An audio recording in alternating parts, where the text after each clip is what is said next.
On today's show, the LA Clippers have a back-to-back at the Intuit Dome on Tuesday and Wednesday night against two teams that we've lost against so far this season. How do we continue our great form at the Intuit Dome and get these two wins? Going to be talking about it all on today's Locked On Clippers.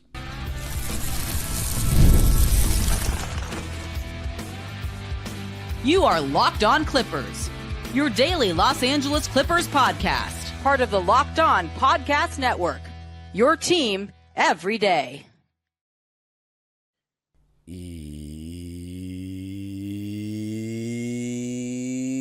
Yes, sir. You are locking in with the Clips. Thank you for making Locked On Clippers the first listen of your day, your team every day. I'm your host, Darian Vaziri, born and raised in LA and in my 20th season as a Clipper fan. You can also follow me on Twitter and Instagram at DimeDropperPod and subscribe to my own YouTube channel, Dime Dropper, for even more LA Clipper, LA Sports, and NBA content. A video of my experience at the last game is on the channel, and Locked On Clippers is free and available wherever you get your podcasts, including YouTube. Let me know what you think of the video, hit the notification bell, and predict our record in these two games back-to-back. And Locked On Clippers now has a newsletter, introducing the Locked On Clippers daily newsletter written by yours truly, one stop for ultimate team and league coverage delivered right to your inbox. Sign up for free now at LockedOnDaily.com. That's LockedOnDaily.com and start your day with the all-new free Locked On Clippers newsletter.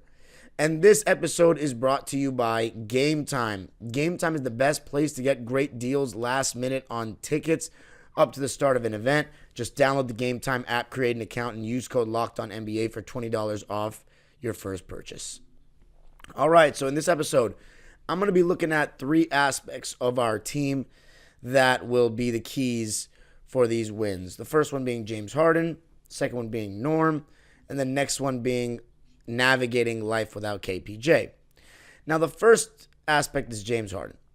James Harden, who was arguably robbed of Western Conference Player of the Week, who they gave to Alperen Şengün, in his last three games is averaging 34 points per game, 9.7 assists per game, and he's shooting 45.7% from three.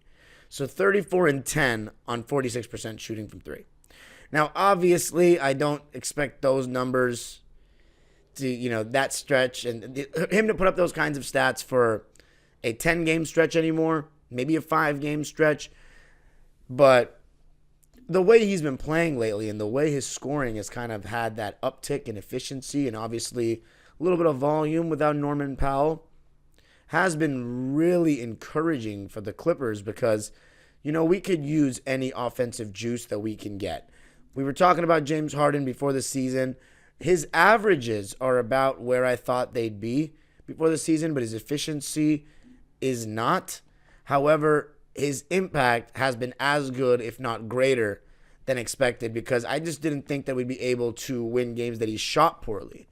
And I want to make it very clear that shooting poorly doesn't always mean playing poorly. And I think a lot of people get the two conflicted and like to just say because a guy didn't shoot well from the field that he didn't have a good game. And I think that's a lot of bogus that's very bogus because there are just so many different things that you can do in a basketball game. And in James Harden's case, we would not be able to create high quality shots without him. He is what is getting us good shots, or he is who is getting us good shots. His ability in the pick and roll, because he's such a solid pull-up shooter off the bounce, that forces teams to go over the screen, and then his timing and ability to deliver those passes in pick and roll to the right person with the right timing and with the right speed on the pass to make it comfortable to catch, that is what has made him one of the best playmakers of all time. Now, when we look at the defensive rating for teams this season, we are now 6th, so we've dropped out of the top 5, but hopefully we can get right back in there. The Grizzlies and the Warriors are at a 108.5 and 108.6 defensive rating. We are 109. So I think we'll slowly start to creep up. But the Portland Trailblazers, the first team that we're playing in this back-to-back, They are 18th in defensive rating. And then in offensive rating, they're 27th. Now, we've lost to the Portland Trailblazers this season by a score of 106-105 at Intuit Dome. It was our second game in the arena and one of the only games at the Intuit Dome that I've missed this season. And in that game, it was one of those inefficient games for James Harden. He was 6 for 18 from the field, but he did shoot well from 3, 5 for 11. But Zubats, he was just 2 for 7. We need James Harden. See, I don't even think we necessarily need James Harden to be efficient because we've won games without him being efficient. But if he can continue the heater that he's on, I don't think there's any chance we lose to the Blazers. The one thing I'll say about them, though, is that they have a lot of long athletes that can maybe bother James Harden, which we saw in that first game. Tumani Kamara, Denny Avdia is pretty good, Scoot Henderson. Chris Murray did a really good job. He had a plus-minus of plus 14, which was the highest of any player in the game when he played us last. And I remember it's because he did such a good job on the ball defending James Harden. So the way James Harden's been looking lately in terms of like getting by players in his first step, that's been encouraging because he's been doing it against some of the elite defenders, right? So if he can do it on some elite defenders against the Celtics, I don't think he'll have much of a problem against the Portland Trailblazers. But I hope we have some kind of a, revenge agenda in this game because they've beat us and they're a team that's not supposed to beat us. They beat us at home in our second game in front of the fans where, we lost that first game in Phoenix, the grand opening. And then we were like, oh, okay, well, this will be the first win of the season in the Intuit Dome era. It's going to be the Portland game. And the Portland Trailblazers are supposed to be bad. But I'm going to give the Portland Trailblazers some credit right now. They are playing much better than I thought they would. They're 8-13, which is 13th in the conference. I thought they would be the worst team in the conference. And as of now, they are going through... Actually, no, they've lost 3 out of their last 4 games, but their win is a win against the Sacramento Kings, which is, the Sacramento Kings and the Minnesota Timberwolves are the 2 most disappointing teams in the Western Conference right now, if you don't count New Orleans with all the injuries they've had, at least in my opinion. And the Kings are 9-12, which is really bad, like really, really bad. And in terms of what they did, they got DeRozan in there. They have basically like a big 3. And DeRozan, he's missed some games, but they're 9-12, and the Clippers have beaten them twice. But I still am not ready to say, and honestly, you can even make comments about this, even though this isn't Locked On Kings. You can find that with Matt George, but you can make some comments because in the days that we're not talking about a specific Clipper game, we can talk about the league and where we're standing relative to everybody as a whole. Let me know. Do you guys still think the Kings can turn it around and surpass teams like the Clippers and us, and not just the Clippers, like the Lakers and those teams you think are going to be in play-in territory, right? Can they surpass them? Even the Minnesota Timberwolves, who are off to a rough start. The Portland Trailblazers beat them, which is a pretty good win for them. They beat them by a score of 115-106. That was on Friday, the day after Thanksgiving, Black Friday.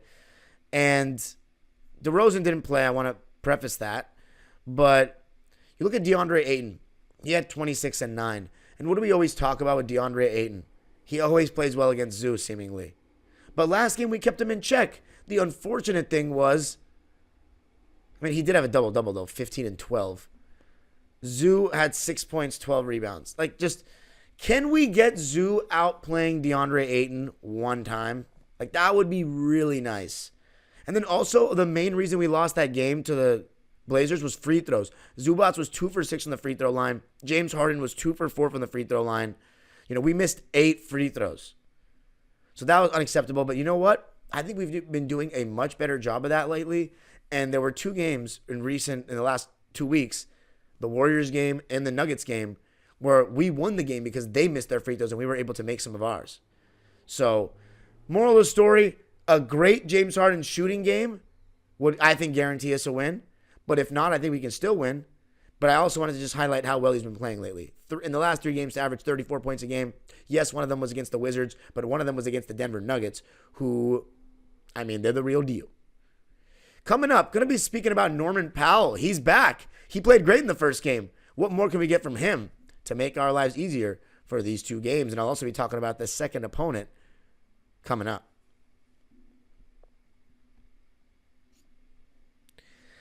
I got to tell you a little something about Prize Picks. Prize Picks is the best daily fantasy sports app on the internet. And Prize Picks is the best place to get real money sports action. With over 10 million members and billions of dollars in awarded winnings, Prize Picks has made daily fantasy sports accessible to all.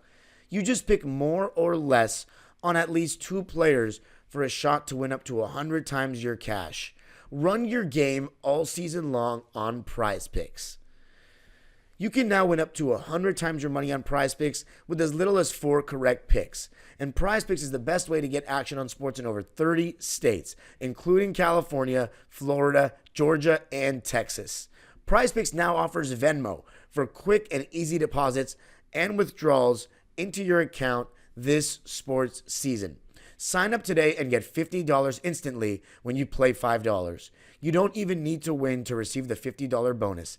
It's guaranteed. Prize Picks also offers weekly promotions that can lead to big payouts like Taco Tuesday. Each Tuesday, Prize Picks discounts select player projections up to 25% to provide even more value for your lineups. Just download the app today and use code LOCKEDONNBA to get $50 instantly after you play your first $5 lineup. Download the app today and use code LOCKEDONNBA to get $50 instantly after you play your first $5 lineup. Prize Picks, run your game. I got to tell you a little something about Game Time. Game Time is the best place to get great deals last minute on tickets up to the start of an event. And Game Time has a new feature called Game Time Picks that makes getting tickets to see your favorite teams play live even easier. And Game Time Picks filters out the fluff to show you only incredible deals on great seats so you don't have to waste time searching through thousands of tickets. I went with Game Time for the opening game against the Suns. It was a solid option. Take the guesswork out of buying tickets with Game Time Picks. Download the Game Time app, create an account, and use code LOCKEDONNBA for $20 off your first purchase. Terms apply. Again, create an account and redeem code LOCKEDONNBA for $20 off. Download Game Time today. What time is it? Game time.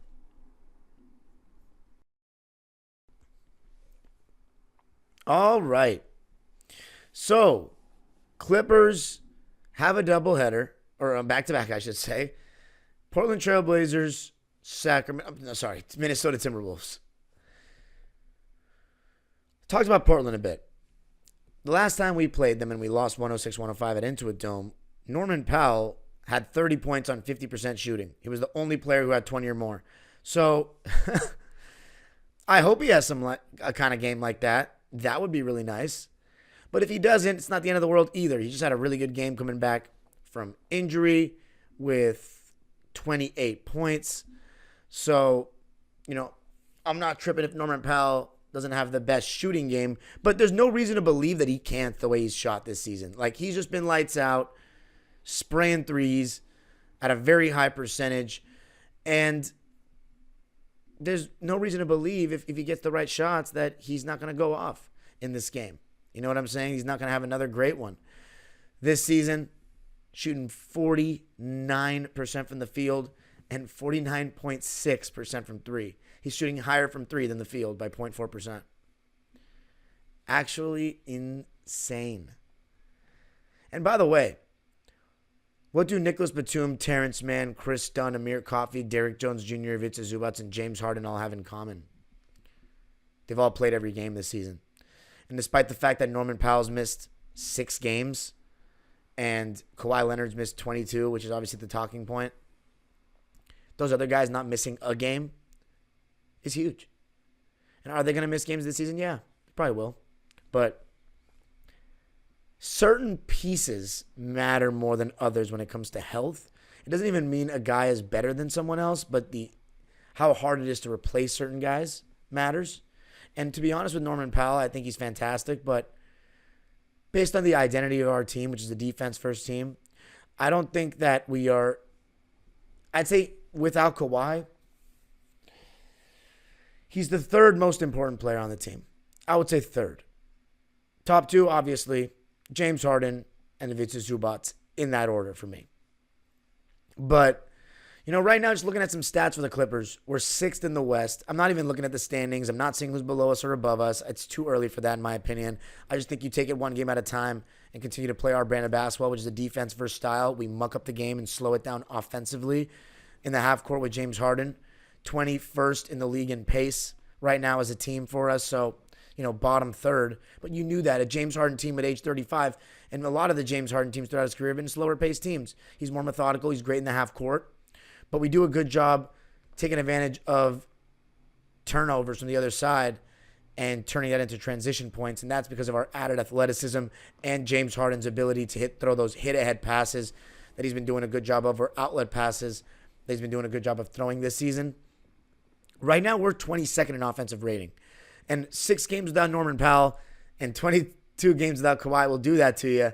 But it's been our defense that we knew was going to carry us. And maybe that was one of Lawrence Frank's thoughts, because he's been trying to develop produce a defensive-minded Clippers for a little while now. Wing stop was kind of his pushing, but Paul George and Kawhi wanted a point guard in there. Emphasis on Kawhi as well, because everybody likes to say it's only Paul George that wanted a point guard because he was louder. That's not true. But 22nd in offensive rating, that's not surprising when you have only like 2 guys that can dribble the ball, and one of them is Kevin Porter Jr., who's out right now. And I mean dribble the ball in the sense of, creating shots frequently and pick and roll and stuff like that, which Kevin Porter Jr., to be honest, doesn't even do a good job of, but he can consistently create his own shot. Now, 6th in defense. I was going to say Lawrence Frank has wanted to put together a defensive team. Maybe he knew, look, Kawhi's obviously going to miss games. James Harden's going to be able to score the ball, create shots. But if we just have an elite defense, that will allow James Harden and friends, even if we don't have another star that we're bringing in to replace Paul George, to be great. But Norman Powell has been all-star caliber this season, and Ivica Zubac has been really, really good. So for me, Zoo's got to have a better game too. I'm talking about Norm and how great it is to have him back. If he can have another big game, that'd be fantastic. But if it's a Zubac, can he outplay Ayton once? That would be super helpful. And then we got Minnesota, right? So like Minnesota, they have won a couple of games against LA teams, starting to feel themselves a bit. But I hope we get some revenge, because that game was there for the taking. I hope Mike Conley and DiVincenzo aren't hitting shots like that in the Wednesday game. And I won't be able to be there, but be there in spirit, of course, as always. 92-93, their defense is starting to improve. It was amazing last season. Hasn't looked great this season. But the games against us and the Lakers, where they held us to under 100 points, those were big. And those are their last 2 games against the Clippers and the Lakers. So they're trying to make it 3 wins in a row after 4 straight L's. I'm just hoping that we don't become part of their, we're turning it around. We just beat the Clippers twice, beat the Lakers. The key is you slow down Ant-Man. That really is the key. If you slow down Ant-Man and prevent him from getting hot in the fourth quarter, we're going to win the game, because they don't have anyone else that can close. Unless you go with Randall. Randall going off. We don't have many power forwards, but I'll take my chances. Watch Randall have like a 35-point game, 12 rebounds. Hopefully not. Anyway, I'm just more focused. You know me, I'm a one game at a time kind of guy, whether I'm coaching, playing, or spectating as a fan. All eyes on Portland. Let's get that win. Then what happens against Minnesota happens. But it'd be really nice to, get some revenge on the Wolves and the Blazers. Like, these are the 2 of the teams that beat us this season. And also, this is an in-season tournament game, our last one. I don't think we've been eliminated, but let me check, because, I'm not really paying attention to this stuff. Let's see, the Emirates Cup.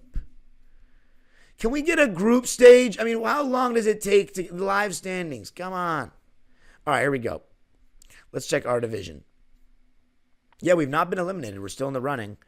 The Portland Trailblazers are 2-1 with a -5 point difference. If Ooh, head-to-head record in the group stage. So you know what that means? If we beat the Portland Trailblazers, we win the tiebreaker because we'll both be 2-2. We'll win that tiebreaker. It says the Lakers are eliminated and the Minnesota Timberwolves are eliminated.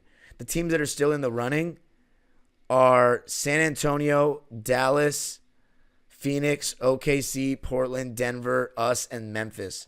So again, as I said, I'd really like to make it to the knockout stage. That would be fun. Winning the whole thing. Do I want to see a banner into it? That's not a championship banner. And do we want to play an extra game?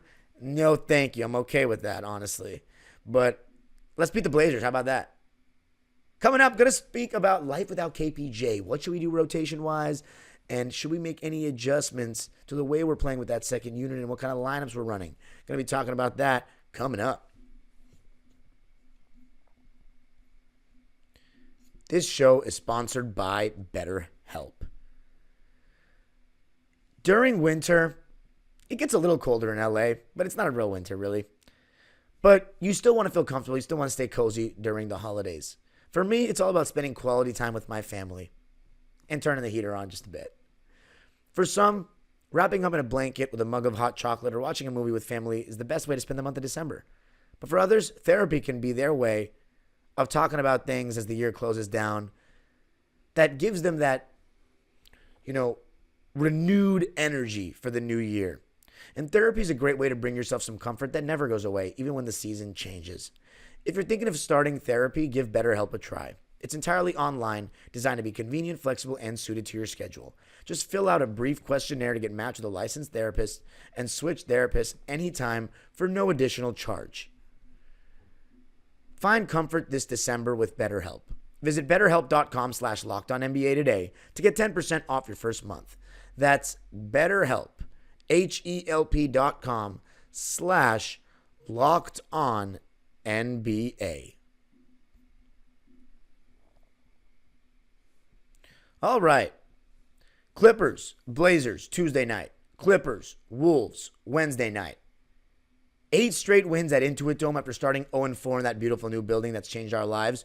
By the way, as we start doing more things, though, in the building, and I mean like accomplishing things, winning big games, hosting playoff games, I would hope that the walls on the opposite side of the jerseys.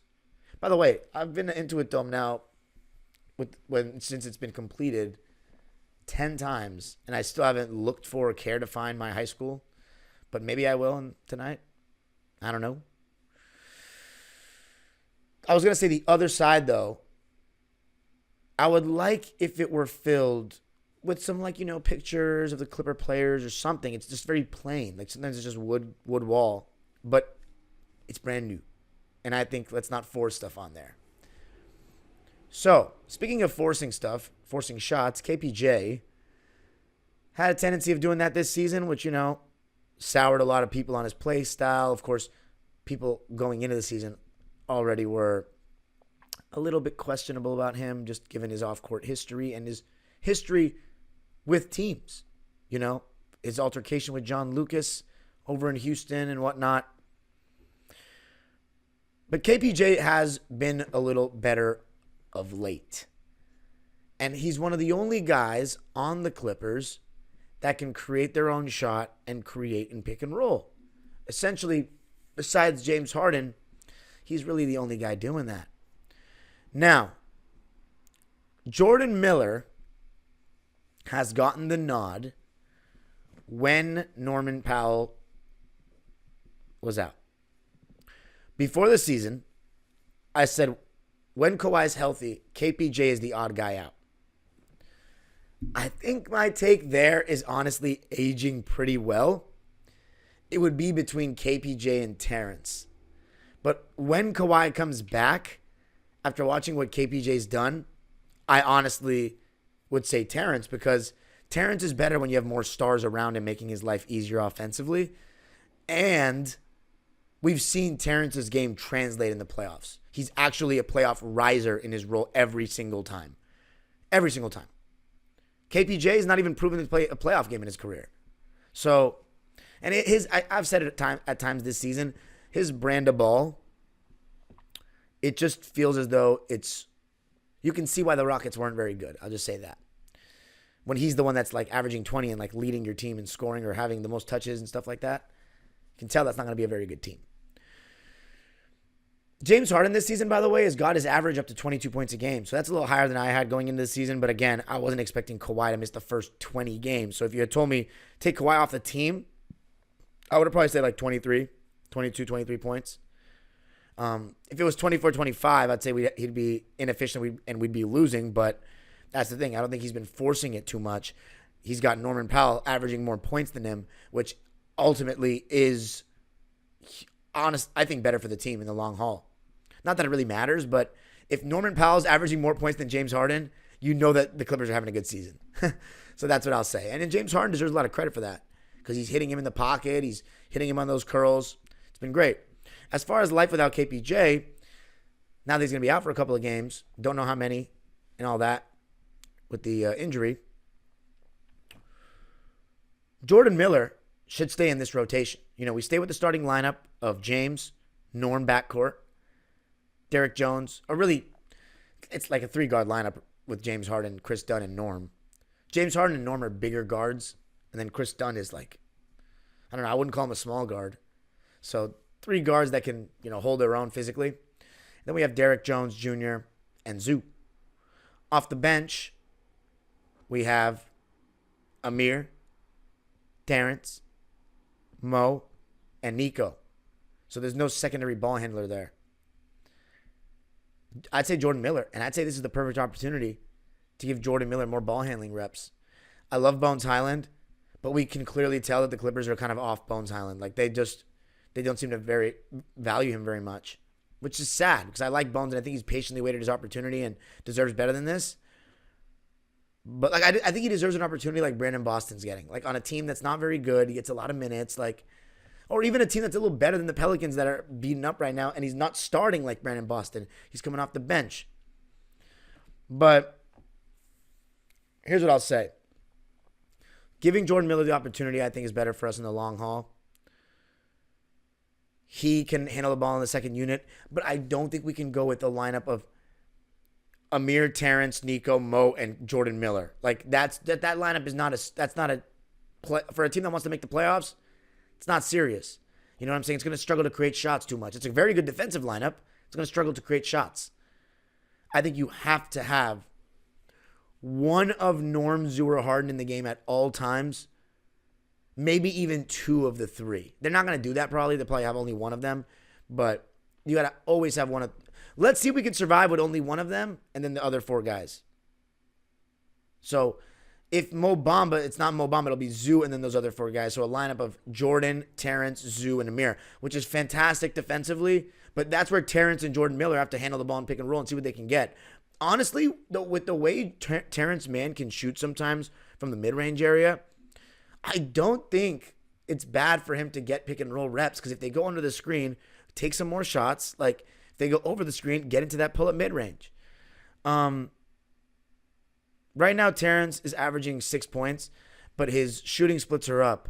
43.5% from the field, 33 from 3. So again, he is slowly but surely getting back to the Terrence we know, but it's the same exact conversation as last year.